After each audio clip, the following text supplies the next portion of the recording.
오늘은 그 숨어서 돌보시는 하나님이라는 제목으로 룻기 말씀을 함께 나누길 원합니다. 군켈이라는 학자가 있습니다. 이 학자는 룻기를 문학 작품으로 규정했습니다. 이 학자의 영향력이 얼마나 컸던지 이 사람이 룻기를 문학 작품이라고 규정한 이유로 사람들은 룻기를 성서가 아니라 그 안에서 이것을 문학 작품으로 바라보면서 그 안에서 도덕적이고 윤리적인 교훈들을 발견하려고 노력했습니다. 그래서 많은 사람들은 룻기를 읽으면서 유대인이 모압 여인과 결혼한 것을 보면서 개인적이고 민족적인 차원을 넘어선 초월적인 사랑이라는 교훈을 찾기 시작했으며, 그리고 이방 여인이 모든 것을 버리고 시어머니를 따라 베들레헴으로 와서 사는 것을 보며 룻의 극진한 효심에 초점을 두기도 했습니다. 그러나 룻기는 일반적인 이런 책들에서 발견할 수 있는 윤리적이고 도덕적인 교훈들만 담고 있는 문학 작품은 아닙니다. 유대인들의 전통에 따르면 이 책은 성문서에 포함되어 있는 책입니다. 그리고 우리 모두가 알다시피 이것은 하나님의 말씀을 담고 있으며, 그리고 무엇보다도 룻기의 이야기 안에서 우리는 하나님께서 보이지 않게 일하고 계신다는 것을 분명하게 알고 있습니다. 그래서 우리는 오늘 방금 이야기했던 그런 일반적인 교훈들 뿐만 아니라 룻기 안에 담겨져 있는 신학적인 해석들, 즉 룻기에 등장하는 인물들의 삶을 통해서 하나님이 어떻게 이들의 삶을 이끌어 가시고, 그리고 우리 모두가 알다시피 룻기 전체에 흐르고 있는, 줄기차게 흐르고 있는 하나님의 햇새들을 발견해야만 합니다. 그래서 오늘은 1장과 그리고 함께 읽은 2장 전반부를 함께 오가면서 보이지 않게 하나님의 백성들을 돌보시는 하나님, 보이지 않는 손으로 자기 백성을 돌보시는 하나님에 대해 살펴보겠습니다. 그러기 위해서 먼저 우리가 살펴봐야 할 두 가지가 있습니다. 첫 번째는 당시 이스라엘 백성들이 살고 있던 가나안 땅에 있는 가나안 사람들의 신관을 한번 살펴볼 것이고요. 그것을 바탕으로 이스라엘 백성들이 현실적으로 마주했던 문제들을 살펴보고 그 관점으로 오늘 본문을 적용해 보려고 합니다. 룻기는 사사기 시대를 배경으로 쓰였습니다. 이 시대에는 이스라엘 백성들이 여호수아를 중심으로 가나안 땅에 들어간 이후 왕정 시대가 시작하기 이전까지의 시기를 말합니다. 12지파로 나누어진 이스라엘 백성들이 가나안에 들어올 때는 이미 그 가나안 땅에는 그곳에 살고 있는 토착 가나안 사람들이 있었습니다. 그들은 자기들만의 문화와 풍습과 그리고 종교관을 가지고 있었고, 그들이 섬기고 있는 신들이 있었는데요.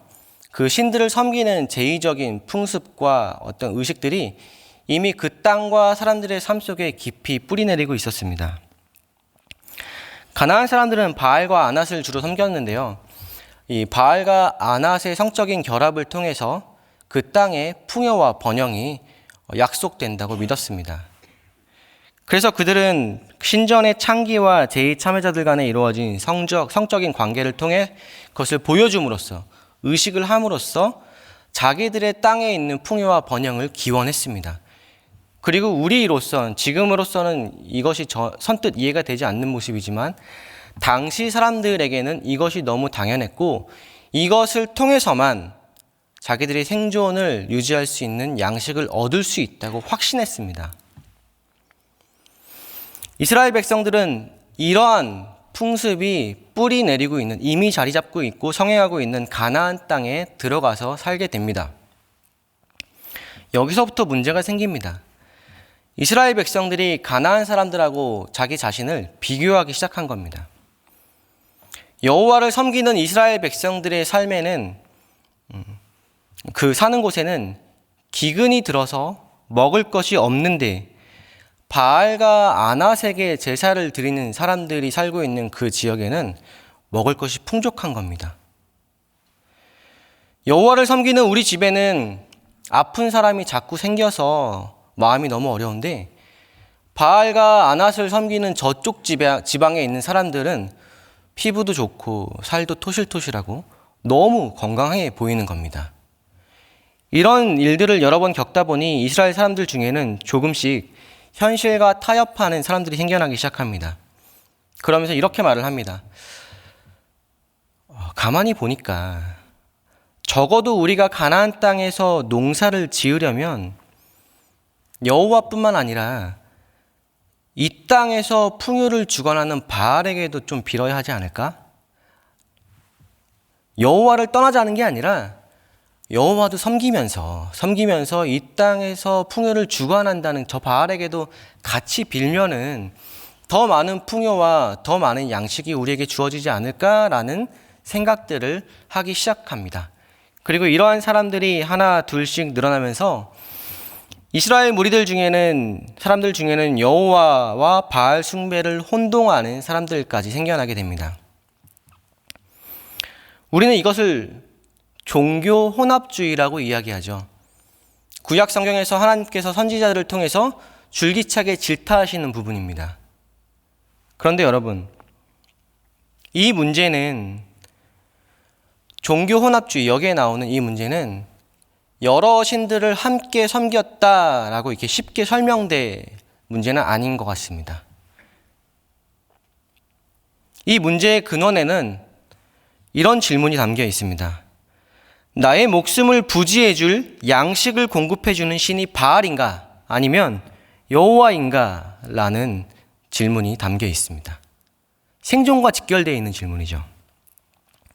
더 직접적으로 표현하자면 오늘 당장 나와 내 식구들을 먹여 살릴 신이 누구인가? 라는 이스라엘 백성들의 현실적이고 처절한 그 물음에서 시작한 행동입니다. 우리도 이런 고민을 하죠.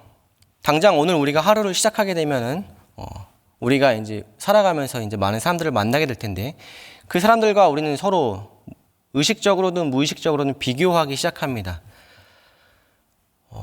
나와 다른 세계관을 가지고 하나님을 섬기지 않는 저 사람은 왜 이렇게 잘 되지? 잘 살지? 사람들을 속이고 법의 허점을 교묘하게 이용하는 저 사람의 재산은 나날이 늘어가는데 법 없이도 살 수 있다고 자부하는 나는 오늘 내 아이들에게 아이스크림을 사줄 여유도 없네 라는 생각들을 하게 되기도 합니다.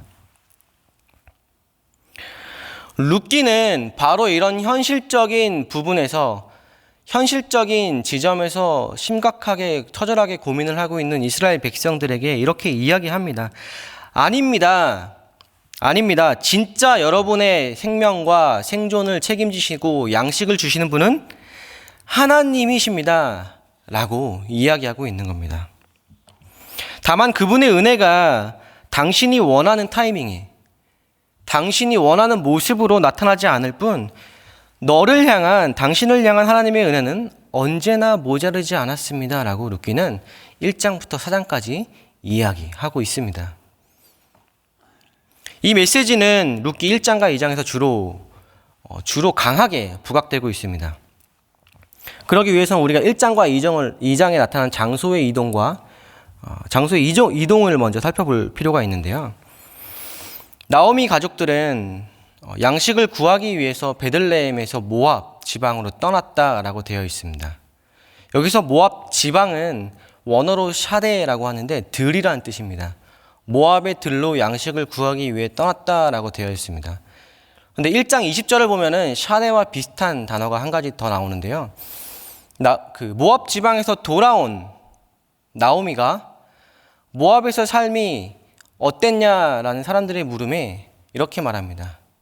모압의 전능자가 나를 심히 괴롭게 했다라고 말합니다. 그 전능자가 원어로 샤다이입니다. 샤데와 샤다이가 비슷하죠. 지금 룻기 저자는 양식을 구하기 위해서 베들레헴은 양식이 풍부한 곳이라는 뜻입니다. 빵집이나 양식의 집 이런 의미를 가지고 있는 곳인데요. 아이러니하게도 지금 모순되는 상황을 설정한 겁니다. 양식이 풍부하다는 베들레헴을 떠나 여호와를 섬기던 유대인들이 있는 유다 땅을 떠나 양식을 구하기 위해서 모압의 전능자에게 갔다라는 이야기를 하고 있는 겁니다. 그리고 그곳에서의 삶이 마라와 같이 썼다라고 나오미는 다시 고백합니다. 그 전능자가 나를 심히 괴롭게 하였습니다. 이 말은 내가 하나님을 떠나 양식을 구하기 위해 모압의 전능자에게 기댔지만 그곳에서의 삶은 오히려 피폐했다. 그리고 1장 6절에서 하나님께서 다시 자기 백성을 돌보신다라는 이야기를 듣고 다시 양식이 풍부하다는 베들레헴으로 돌아오죠. 이거는 단지 이 가족의 지역의 이동만을 이야기하는 것은 아닙니다. 방금 전에 우리가 이야기했던 가나안 땅에 살고 있던 사람들의 신관과 그리고 그러한 양식의 문제를 가지고 현실적인 고민들을 하고 있는 이스라엘 백성들의 두 가지 관점에서 볼 때 이것은 지방의 이동뿐만 아니라 내 양식을 책임져줄 신을 찾아 하나님에게 갔다가 모압 신에게 갔다가 하는 그들의 흔들리는 신앙을 보여주고 있는 겁니다.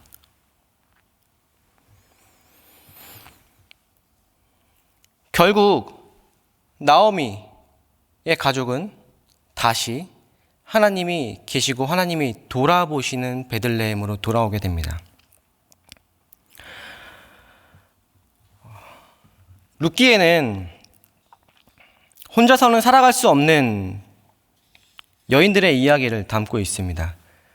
베들레헴으로 돌아온 그녀들의 삶은 다시 하나님이 돌아보신다는 베들레헴으로 왔으니까 이제 뭔가 잘 풀려야 할 것만 같은데 사실 그녀들의 삶은 여전히 어렵습니다. 어떻게 또 오늘을 살아가야 할지 양식을 구하기 위해서 누군가의 밭에 가서 이삭을 주어야만 하는 상황이었습니다. 우리는 보아스를 만날 걸 알고 있지만 그녀들은 보아스를 만날 걸 전혀 모르고 있는 상황입니다. 그래서 우리가 룻기를 읽을 때는 하나님의 은혜가 흐른다는 것을 알고 있죠. 왜냐하면 우리는 룻이 이런 어려움을 통해서 결국 나중에 보아스를 만나서 다윗 가문의 이름을 올리는 것까지 우리는 알고 있습니다. 그렇기에 결국 이 여인들을 통해서 하나님의 은혜가 드러나고 그리고 이 은혜가 또 그리스도에게까지 연결되는구나 라는 걸 우리는 짐작할 수 있습니다.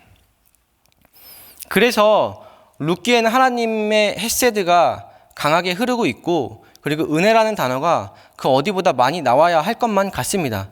왜냐하면 혼자선 살 수 없는 그 사회적으로 약자인 생존하기 어려운 여인들이 결국에는 어떻게 하나님의 은혜로 살아가게 되고 나중에는 다윗 가문의 이름까지 올리게 되기 때문입니다. 그런데 여러분, 하나님은 룻기서에서 한 번도 전면에 드러난 적이 없습니다. 나오미와 룻은 한 번도 하나님을 본 적도 하나님의 음성을 들은 적도 없습니다. 하나님은 이들이 삶에서 겪는 어려움을 마주할 때 직접적으로 나타나시거나 초자연적으로 개입한 적이 한 번도 없으세요. 나오미와 룻은 꿈이나 어떤 환상 그리고 천사의 메시지를 들은 적도 없고 예언자나 선지자를 통해서 어떤 조언을 들은 적도 없습니다. 그러나 룻기를 읽는 우리는 하나님이 그녀들의 삶을 붙들고 있다는 걸 알고 있어요. 왜 그럴까요? 하나님은 한 번도 그녀들의 삶에 등장한 적이 없는데 우리는 하나님께서 그녀들의 삶을 붙든다는 걸 확실하게 아는 이유는 뭐예요? 하나님께서 룻과 나오미와 보아스의 입술을 통한 대화와 고백 속에서 너무나도 분명하게 나타나시기 때문입니다.